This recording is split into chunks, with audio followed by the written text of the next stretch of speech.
가슴에 손 얹고 선포합시다. 하나님께서 나를 사랑하십니다. 나도 하나님을 사랑합니다. 하나님 앞에서 나는 존귀한 자입니다. 내 옆에 있는 분도 존귀한 자입니다. 사랑합니다. 축복합니다. 한 번 더 사랑합니다. 축복합니다. 교율에게 시작, 대림절이 지난주부터 시작됐죠. 한 주간도 분주한 삶 속에서 주의 오심을 기다리며 지내오셨는지요. 이제 오늘부터 대림절 둘째 주간을 보내게 됩니다.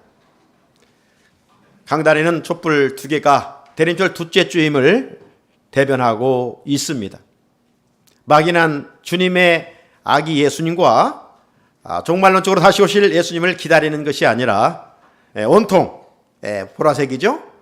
회개하는 마음으로 마음의 구유를 준비하면서 언제 주님이 오신다 할지라도 주 예수의 어서 오시옵소서, 이 마라나타의 신앙으로 우리가 하루하루를 살아가게 되는 것입니다. 이 한 주간도 대림절 둘째 주간을 맞으면서 하루하루 삶의 자리에서 주어진 일은 성실을 식물로 삼고 살아가지만 우리의 영혼들 깨어있어 주님과 더 깊은 교제의 자리에 있기를 주님의 이름으로 축복합니다. 뿐만 아니라 오늘은 우리 교단이 정한 성서주일입니다. 성서주일을 생각해 보니까 금년 우리 교회 표와 맥을 같이 하는 귀한 주일이다, 이렇게 생각을 해봤습니다. 왜 그렇습니까? 금년표 한번 크게 외쳐볼까요? 시작! 말씀의 생기로 살아나는 교회. 그래서 우리는 구체적인 실천사항, 금년 한 해 동안 말씀과 더불어 읽고 듣고 또 묵상하고 암송하면서 몸부림치면서 한 해를 여기까지 왔습니다.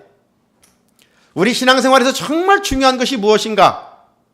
이렇게 저렇게 어떤 각도에서 보느냐에 따라 물론 다르게 표현될 수 있지만 초대교회로부터 2000년 지금까지 가장 우리 개신교회, 기독교에 중요한 것은 하나님의 말씀입니다. 말씀보다 더 가치 있는 것이 없습니다. 우리 신앙이 견고하고 정말 믿음의 반석 위에 아름답게 세워져 가기 위해서는 오직 말씀 위에 세워져야 됩니다. 말씀을 듣고 행하는 자가, 그런 의미에서 주님은 산상수훈의 결론에 지혜로운 사람이라 이렇게 말씀하지 않았습니까?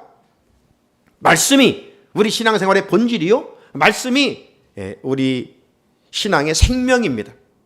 그래서 주님은 말씀했어요. 마지막 때 먹고 마실 것이 없어 기근 기갈이 아니라 하나님의 말씀이 없는 기근이요 기갈이라. 말씀이 채워지면 여러분 배고프면 막 힘들고 성질나잖아요. 짜증나잖아요. 그런데 그보다 더 인생을 힘들게 만드는 건 무엇인가? 바로 영적인 궁핍이에요. 영적인 기갈이에요. 하나님의 말씀이 채워지면 항상 바울이 그러니까 감옥에 있어도 기뻐하잖아요. 이런 삶을 살아가는 거예요. 천국에 소망을 두고 말입니다. 자, 정말 우리는 아무튼 이 말씀으로 잘 훈련을 받아서 이 마지막 때 악한 영과 싸워서 이길 수 있는 예수 그리스도의 좋은 군사가 되어야 합니다. 자, 성서주의를 맞아 더 말씀을 사랑하겠노라. 사랑한다는 건 그냥 추상적인 사랑이 아니라 금년 우리 교회의 구체적인 실천상 말씀을 더 열심히 읽고 듣고 묵상하고 암송하면서 말씀과 더불어서 우리가 이 신앙생활의 수레바퀴를 돌려가는 것입니다. 자, 오늘은 말씀의 제목은 말씀을 노래하리이다. 따라합시다. 말씀을 노래하리이다.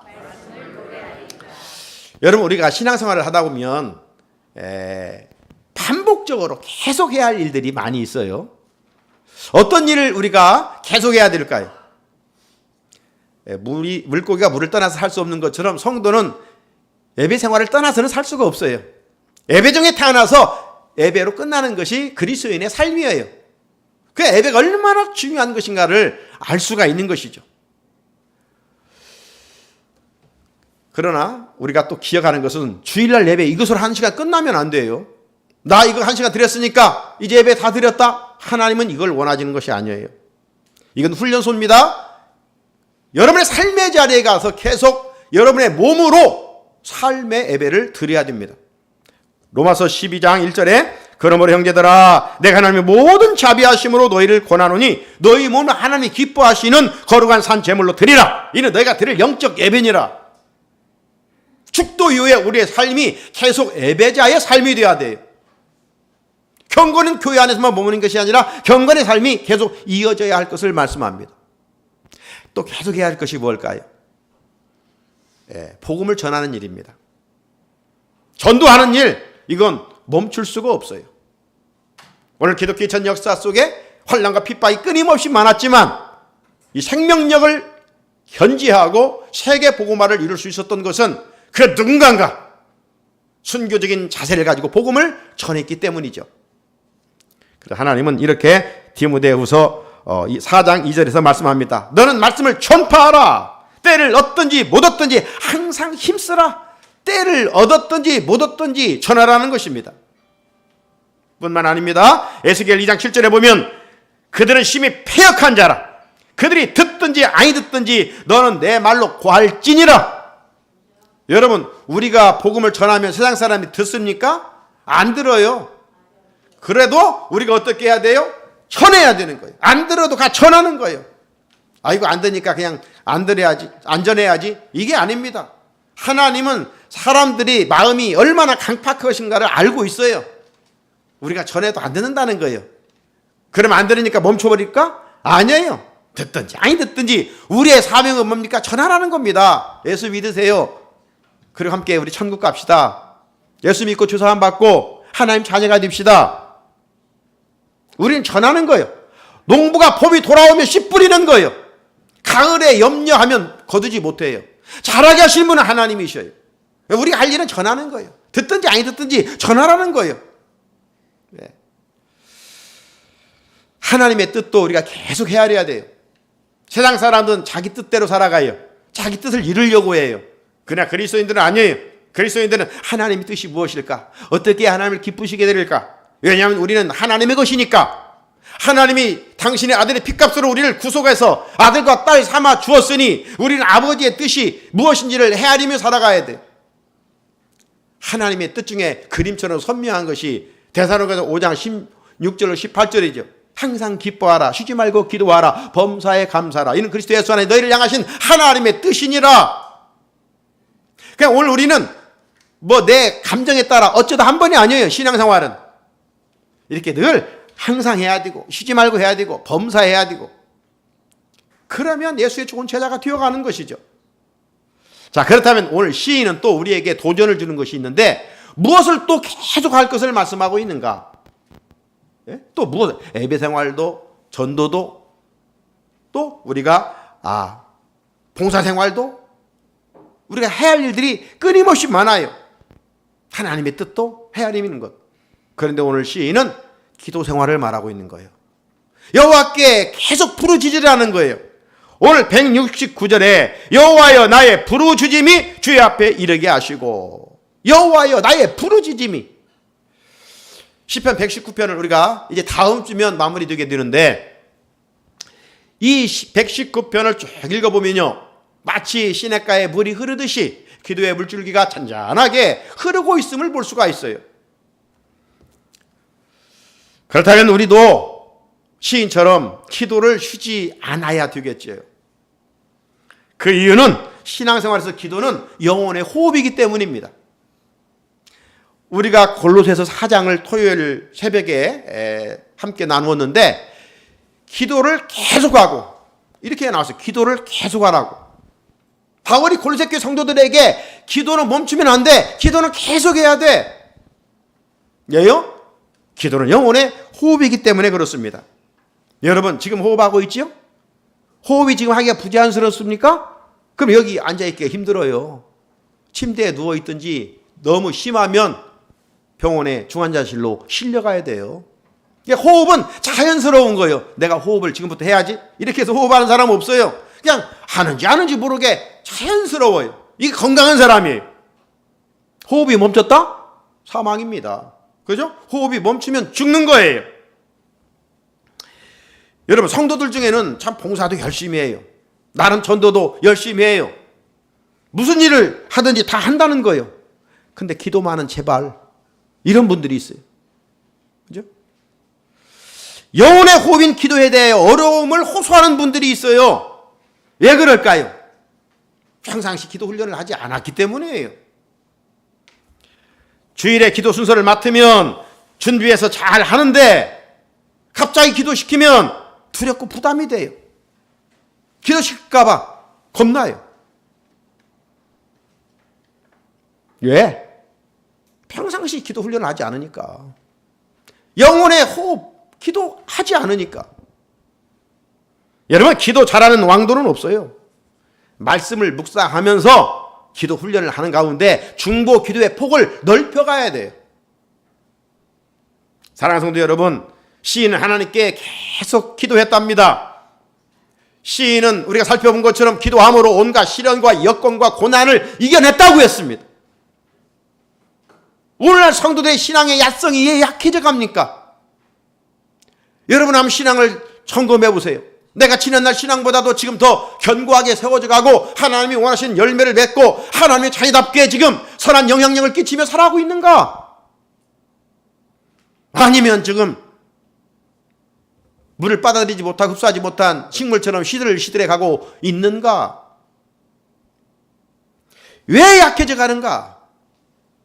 한국교회가 왜 무너지고 있는가?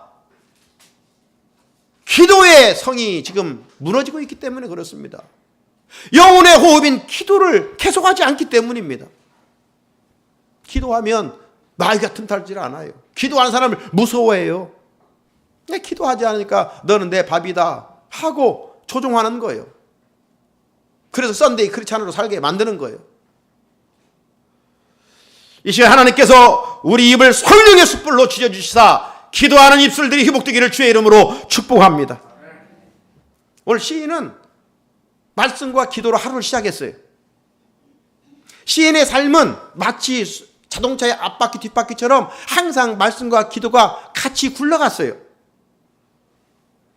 여러분, 말씀을 묵상하지 않고 기도하면 어떤 결과를 가져오는지 알아요? 넋두리가 돼요. 그리고 내 소원만 아리게 됩니다. 하나님 이거 해 주십시오. 저거 해 주십시오. 유치원의 어린이의 신앙을 벗어나지를 못해요.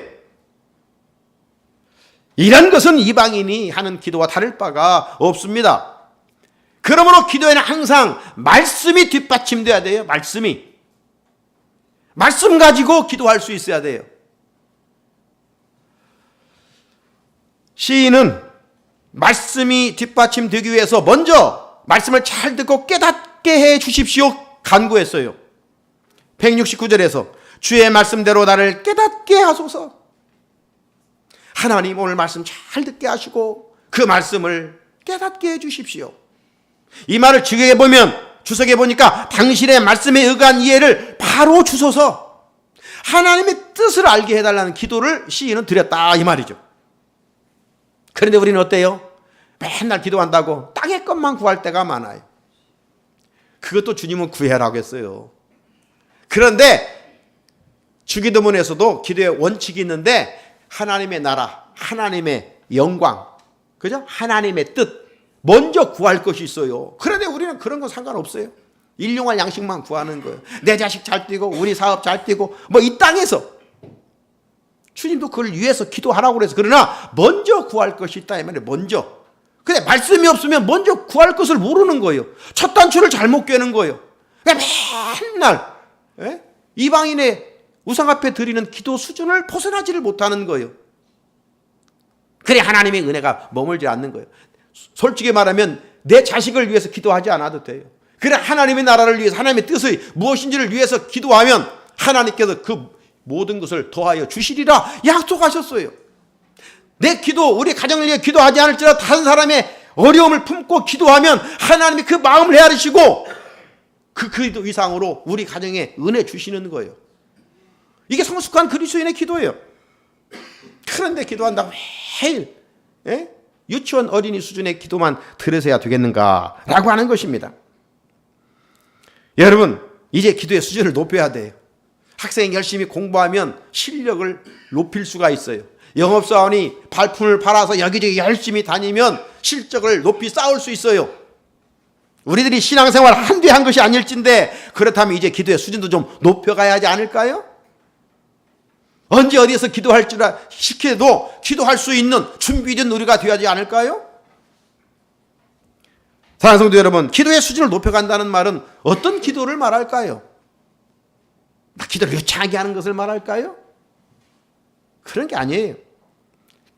오늘 시인처럼 하나님의 뜻을 온전히 깨닫기를 바라는 기도입니다. 하나님 오늘 이 말씀을 주셨는데 이 말씀이 내 삶에서 어떻게 적용시켜가며 하나님의 뜻이 무엇인지 알게 해 주십시오. 이런 기도입니다. 우리는 기도할 때마다 말씀의 바른 이해와 깨달음을 위해서 간구해야 돼요. 그러면 하나님께서 성령을 통해 우리를 진리 가운데로 인도해 주신다라고, 깨닫게 해주신다라고 약속하셨어요. 믿음의 거장들의 발자취를 찾아보면 저들은 하나님께 반복해서 묻는 좋은 습관을 가지고 살았어요. 내가 할 수 있는 일도, 내가 할 수 없는 일도 먼저 하나님께 마음의 무릎을 꿇고 기도했어요. 오늘 사람을 만나러 갑니까? 하나님, 오늘 사람 만나는데 그리스도의 향기가 드러나게 하시고 그 사람과 하는 일들 속에 주님이 개입해 주시고 은혜로 참 이런 일들이 잘 되게 해 주십시오. 우리 자녀들 학교 가는데 하나님 가는 여정 속에서 또 공부하는 과정 속에 이런 것들을 늘 기도하는, 내가 할 수 있는 일이조차도 하나님 저와 동행해 주십시오. 지혜를 주십시오. 하나님 영광 가리지 않게 해 주십시오. 이렇게 우리가 늘, 왜? 기도는 교제니까. 우리 친구들 만나면 시시콜콜 이야기하잖아요. 기도는 영혼의 호흡이면서 하나님과 교제예요. 뭐 눈 감고 꼭 기도가 형식을 갖춰 기도하는 것이 기도가 아니에요. 기도는 주님과 그냥 교제하는 거예요. 예? 저는 새벽기도 가면서 막 차들이 막 슉슉 다녀요. 그럼 하나님, 오늘 운전하는 모든 분들에게 안전 운전할 수 있게 해 주십시오. 그냥 선포하면서 저 갑니다. 예. 어떤 일을 보면 그냥 선포하는 거예요. 주님의 이름으로 기도하는 거예요. 예. 이게 습관이 돼야 되는 거예요. 습관이. 우리는 뭐 구걸하듯 하면 안 돼요. 주님의 권세 있는 힘으로 막 선포하는 겁니다. 하실 분은 하나님이 하시는 거예요. 자, 우리도 영적 거장들의 기도하는 습관을 효과하기를 사모할 때 하나님께서 사모하는 자에게 은혜를 주셔요. 아멘. 사모하는 자에게 은혜를 주시는 거예요. 자, 그런 의미에서 어찌 보면 이 말씀을 깨닫게 하는 이 기도, 진리의 말씀을 옳게 분별하는 기도는 영적 리더들이 하나님께 늘 기도해야 할 내용의 한 부분이기도 합니다. 왜냐하면 사도 바울이 믿음의 아들 디모데에게 그렇게 말씀했기 때문입니다.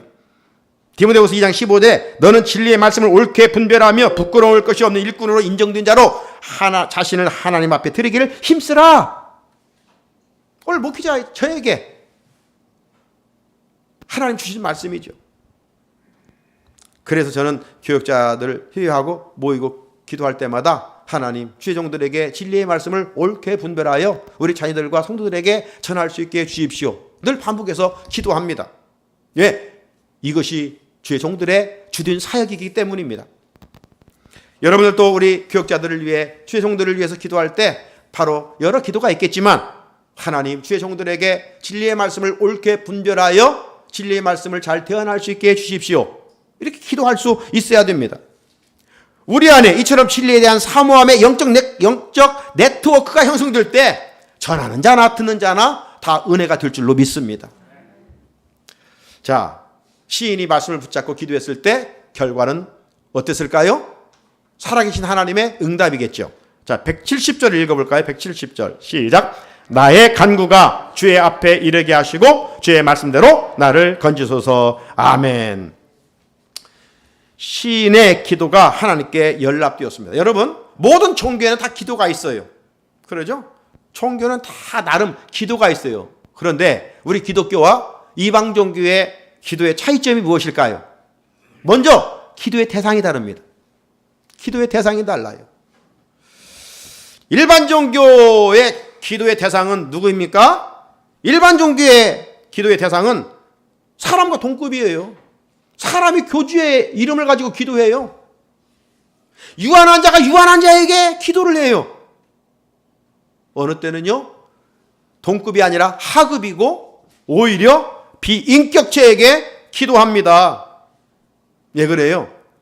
사람이 뭐 나무로 깎은 것, 휘로 만든 것, 귀가 있어도 듣지 못하고 눈이 있어도 보지 못하는, 입이 있어도 말하지 못하는 그런 것들에게 가서 절하고 기도합니다.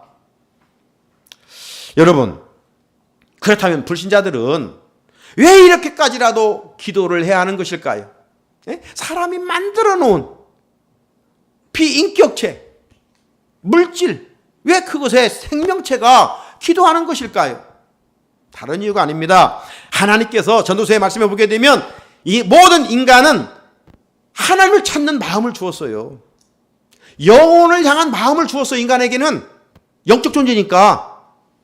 그러니까 항상 어떤 영혼에 대한 갈망함이 있는 거예요. 신에 대한 그 부르짖고 싶은 마음이 있는 거예요. 근데 하나님을 찾지 못하니까 대신 하나님 대신 그렇게 사람이 만들어 온, 아니면 뭐 큰 나무 뭐 이런 것을 의지하고 찾고 절하고 제사를 드리고 이런 종교적인 행위를 하고 좀 위로를 받고 이렇게 하는 거예요.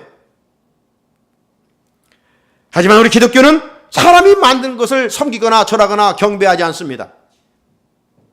창조주 하나님을 경배하고 살아계신 하나님께 기도합니다. 그래서 하나님은 살아계시기에 우리의 기도를 들으시고 응답하셔요.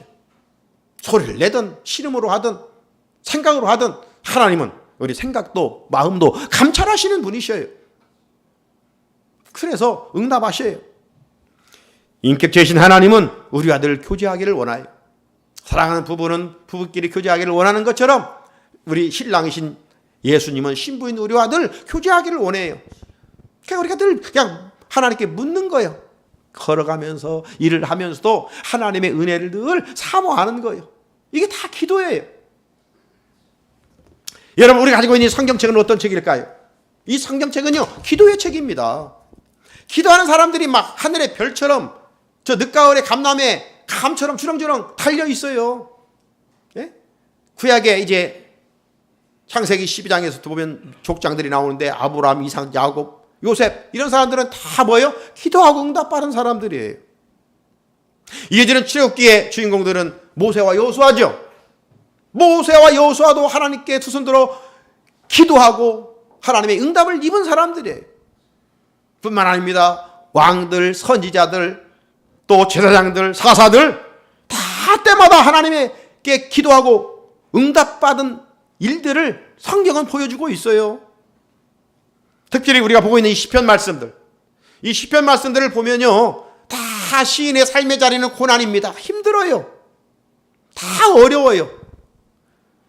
여러분, 우리가 잘 되면 기도할까요? 우리 생각으로는 막 기도하면 잘 되면 하나님 은혜 감사합니다 하고 기도할 것 같지만 그건 일시적으로 끝날 것 같아요. 그러나 우리의 입술에 지속적인 기도, 갈망은 힘들어야 하는 거예요. 고난이 오면 힘드니까 하나님을 찾게 돼 있어요. 우리 영혼이 갈망하게 돼 있어요. 그래서 시인은 고난당한 것이 내게 유익이라 이로 인하여 주의 윤례를 깨닫게 되었다. 그러니까 여러분, 그리스도인은 고난 앞에 원망해서는 안 돼요. 그 고난 속에 하나님이 감춰놓으신 엄청난 보화가 있기 때문에 이게 믿음으로 우리가 아멘하고 받고 행동하는 거예요. 그러므로 고난 앞에 우리는 절망하지 않아요. 하나님은 고난을 통해서도 나에게 어떤 은혜를 주시는가, 이걸 우리가 기다리고 사모하는 것이죠. 구약만이 아닙니다. 신약에도 보면 기도함으로 하나님 행하신 놀라운 일들을 경험한 사람들의 이야기로 가득 차 있어요. 예수님이 감난산에서 승천하셨어요. 너희들 흩어지지 마 했는데 500명 중에 380명은 다 어디로 가고 120명만 마가 다락방에 갑니다. 그러니까 그 논리에 의하면 우리 같이 이렇게 말씀을 들어도 380명은 항상 말씀을 듣고 끝나요. 자기 생각대로 살아가요. 120명만 마가다락방에 모여서 10일간 열심히 기도했어요. 무엇을 주시려고 흩어지지 말고 기도하라겠지? 10일 후에 오순절날에 이르러 하늘문이 열리고 공간에 바람 같은 성령과 각 사람 위에 불 같은 성령이 임했잖아요. 기도할 때 이런 역사가 일어났어요. 사도행전 3장에 가보게 되면 베드로와 요한이 성전에 올라갑니다. 안전뱅이가 있었어요. 그는 한 푼 달라고 구걸합니다. 하지만 베드로와 요한은 은과 금은 내게 없지만 내게 있는 나사렛 예수의 이름으로 걸어라 기도하고 선포했을 때 안진뱅이가 일어나 걷기도 하고 뛰기도 하고 성전에 올라가 하나님을 찬양했어요. 뿐만 아닙니다. 사도행 10장에 가보면 고넬료 이방인 백부장이 나오는데 그도 늘 하나님께 기도했던 사람입니다. 그 기도가 하나님께 연락돼서 요바에 있는 베드로 강사를 초청해라 해가지고 부흥회를 하잖아요. 부흥회를 했는데 거기에 모인 곳에 막 성령이 임하는 놀라운 역사가 일어났어요. 뿐만 아닙니다. 바울과 실라가 한밤중에 하나님께 기도했잖아요. 옥중에 들어가서 막 기도했더니 어떤 역사가 일어났어요? 지진이 일어나고 옥문이 열리고 손과 발에 차인 모든 것들이 다 풀어지는 역사가 일어났잖아요. 그리고 가족들이 다 구원받았어요. 이처럼 하나님은 기도할 때마다 응답해 주시고 만나 주시고 해결해 주셨습니다. 여러분, 한국 교계에 신선한 발음을 일으키고 새로운 모델을 제시한 한 인물이 있어요. 이분은 누구냐? 바로 거창고등학교 전영창 교장 선생님이셔요. 자, 이분은 미국 유학을 마치고 돌아와서 부채가 많은 쓰러져가는 거창고등학교를 맡았습니다. 하지만 너무나 많은 부채는 아무리 노력해도 갚을 수가 없었어요. 그래서 1958년 4월인데요. 마침내 거창고등학교는 다른 사람의 손에 넘겨가는 이 길을 맞게 됐습니다. 다른 방법을 찾을 수 없자 이 전영창 교장 선생님은 성경, 찬송가 그리고 담요 하나를 가지고 거창읍에서 40미 떨어진 웅안면 어느 산마루 언덕에 있는 굴 속에 들어가서 일주일 동안 금식 기도를 하게 됩니다.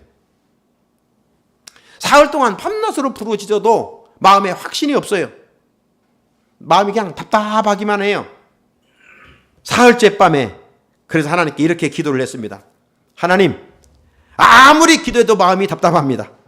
응답에 대한 확신이 없습니다. 하나님, 정 그러시다면 저도 생각이 있습니다. 일주일 금식 기도를 마치고 서울에 올라가면 일간지에다가 하나님은 안 계십니다 라고 광고를 내겠습니다. 하나님을 협박하는 담대함으로 기도를 하고 나니 그냥 가슴이 뻥 뚫리는 것 같은 그런 마음이 있어 시원했다는 겁니다. 산에서 일주일 금식 기도를 마치고 내려오니 학교 서무과로 편지가 와 있었습니다. 조복이라고 하는 미국의 한 사람이 수표 한 장을 보내온 것입니다. 그 액수는 $2,500. 이것은 당시 학교가 안고 있었던 부채를 갚을 수 있는 정확한 금액이었다는 것입니다. 그러니까 이 거창고등학교는 시골에 있지만 아주 유명한 학교고 이 전영창 교장 선생님은 10가지 이 졸업생들을 향해서 직업에 대한 소명을 가르쳐서 아주 유명한 학자이죠. 그리스도인들은 월급이 많은 데로 가려고 하지 말고 뭐 낮은 데로 가라. 그 10가지 여러분 인터넷 쳐보세요. 기독교인의 직업, 의식, 윤리. 그냥 섬기라는 것이죠. 공부해서 남주자는 것이죠. 예. 자, 아무튼 이렇게 기도의 응답을 받았어요. 사랑하는 성도 여러분, 여러분 신앙생활하면서 기도하죠? 또 응답도 받았었지요. 어떤 기도의 응답이 있었습니까? 우리는 특별한 것만 기도 응답이라고 생각될 수가 있지만 사소한 모든 기도도 우리는 응답받고 살고 있습니다.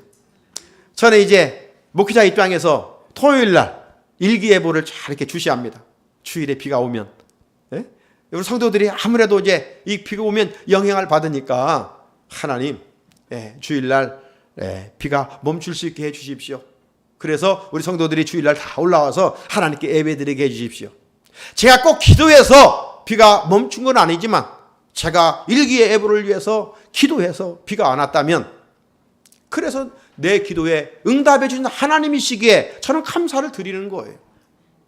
뿐만 아니라 안식월을 맞기 전에 몇 개월 동안 저는 계속해서 이제 처음 맞는 안식월이고 제가 또 한 달 동안 길게 교회를 떠나고 있어야 할 입장에서 반복의 새벽마다 하나님, 제가 떠나 있는 동안에 우리 교회가 평안하게 하시고 우리 성도들의 가정에 큰 어려움이 없게 해 주십시오. 이렇게 반복해서 기도로 준비해 왔습니다. 하나님께서 종의 기도에 응답해 주셔서 제가 떠나 있는 동안에 우리 성도들의 가정, 또 우리 성도들의 그 자녀들에게 큰 어려움이 없고 또 상의당하는 이런 어려운 일도 한 건도 없어서 하나님이 제 기도에 응답해 주심에 또 감사를 드리고 있는 것이죠. 여러분, 돌아보면 우리가 꼭 기도해서 좋은 것 응답받고 누리는 것만은 결코 아닙니다. 하나님께 기도하지 않았지만 덤으로 하나님이 주셔서 누리고 사는 일들이 더 많아요. 그러니까 우리는 공짜 인생이고 은혜의 인생입니다. 우리가 구한 것만 가지고 산다면 어떻게 살겠어요? 하나님 구하지 않은 더 좋은 기본적으로 있어야 할 것들을 다 채워주시는 참 좋으신 하나님이셔요. 자, 그럼에도 불구하고 이런 상황 속에서도 우리 그리스도인들은 크고 작은 모든 일들을 하기 전에, 제가 즐겨서 표현한 것이 있죠. 행동하기 전에 기도하라. 네? 행동하기 전에 내가 할 수 있어 뭐 하는 것이지. 할 수 있어요. 기도 없이도 할 수 있어요. 하지만 그리스도인은 기도하기 전에 하나님께 먼저 은혜를 구하는 겁니다. 그러면 하나님이 앞장서 인도하시고 좋은 결과를 맺어주시, 내가 생각한 것보다 더 좋은 열매를 맺게 해 주셔요. 그러니까 우리가 할 기도의 체질을 갖고 살아가는 거예요. 좋은 습관은 얼마나 좋아요. 전능하신 하나님께 기도하는 건데. 그러니까 우리가 범사에 감사할 수 있고 또 내 기도에 하나님 응답해 주셨으면 더 큰 감사를 하나님께 드릴 수 있는 것이죠. 사랑하는 성도 여러분, 시인처럼 기도 응답의 확신을 가지고 믿음으로 기도하시기를 바랍니다. 하나님의 기도 응답에 대해서 예레미야 33장 3절, 너는 내게 부르짖으라. 내가 네게 응답하겠고 네가 알지 못한 크고 은밀한 일을 내게 보이리라. 은밀한 일을 내게 보이리라. 기도하는 자에게 이런 응답의 약속을 하셨어요. 우리의 기도 하나님, 그러니까 가장 좋은 것을 예비하고 계시는 것입니다. 사소한 일까지도 우리가 기도해야 할 이유는 우리가 계획한 일을 이루시는 분은 여호와 하나님이시기 때문입니다. 결재권을 가지신 분은 하나님이시기 때문입니다. 잠언 16장 9절 말씀에 사람이 마음으로 자기의 길을 계획할지라도 그 걸음을 인도하시는 이는 누구라고요? 여호와시니라. 이 말씀을 믿는다면 우리는 기도하지 않을 수가 없는 것이죠. 시인은 기도응답에 감사하여 이제 하나님께 어떻게 반응합니까? 그의 입술로 찬양했어요. 171절 읽겠습니다. 시작. 주께서 율례를 내게 가르치심으로 내 입술이 주를 찬양하리이다. 아멘. 시인은 말씀의 뜻을 깨닫고 기쁨으로 하나님을 찬양했습니다. 그리고 시인은 기도에 응답해 주신 은혜를 잊지 않고 감사를 담아 입술로 찬양했습니다. 지난번에도 말씀드린 것처럼 오늘 시인은 하나님이 이렇게 해주셨으니까 이렇게 하겠습니다. 빅딜 차원이 아닙니다. 어찌 주성이 많은 우리의 행위를 가지고 위대하신 하나님과 빅딜할 수 있단 말입니까?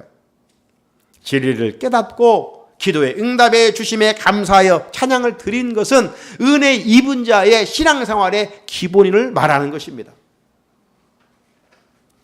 이처럼 찬양은 하나님으로부터 받은 은혜를 알고 깨달은 자만이 드릴 수 있는 찬미의 제사입니다. 또 시인은 어떤 이유로 하나님을 찬양했다고 이야기합니까? 172절을 읽겠습니다. 시작. 주의 모든 계명들이 의로움으로 내 혀가 주의 말씀을 노래하리이다. 아멘. 이 말씀에 의하면 모든 계명들이 의로움으로 입술을 열어 혀를 가지고 하나님을 찬양했다. 여기 내 혀가라는 인칭 대명사를 강조했는데요. 이 의미는 단지 혀만이 아니라 전 인격을 다하여 하나님을 찬양했다. 여기 시인이 내가 노래하리다 이 말은 원어에 보면 반복하다, 되풀이하다 이런 의미입니다. 따라서 시인은 말씀의 계명을 깊이 깨닫고 기도 응답을 주신 하나님께 반복적으로 입술을 열어 찬양을 드렸다 이 말입니다. 시인의 거룩한 믿음의 행위인 말씀과 기도와 찬양을 우리도 이어가야 하지 않을까요? 사랑하는 성산의 성도 여러분, 시인은 기도하는 사람이었습니다. 말씀을 통해 하나님의 뜻을 깨닫기를 소원한 사람이었습니다. 시인은 기도의 응답을 받고 응답을 주신 하나님께 전 인격을 다하여 하나님을 찬양의 제사를 드렸습니다. 오늘날 은혜 입은 우리가 하나님께 드려야 할 감사의 제사는 무엇일까요? 바로 찬양의 제사, 찬미의 제사입니다. 히브리 13장 15절에 그러므로 우리는 예수로 말미암아 항상 찬송의 제사를 하나님께 드리자 이는 그 이름을 증언하는 입술의 열매니라. 구원받은 우리, 응답 주신 하나님을 영화롭게 하는 비결은 우리 입술에 찬송의 열매를 맺어가는 것입니다. 찬송의 가치는 황소 한 마리를 드림보다 더 가치 있다고 성경은 말씀합니다. 구주 예수님이 탄생하신 성탄절이 점점 다가오고 있습니다. 대림절 둘째 주일을 맞아 어떻게 준비하며 기다리시겠습니까? 입술로 성탄 찬송을 부르면서 아기 예수님을 기다립시다. 우리 입술의 찬양을 하나님께서 기쁘시게 받으시고 어느의 성탄절보다도 큰 은혜와 평강을 내려주실 줄로 믿습니다. 할렐루야! 하나님 아버지 감사합니다. 오늘도 시인의 고백을 담아 우리의 귀와 마음을 열어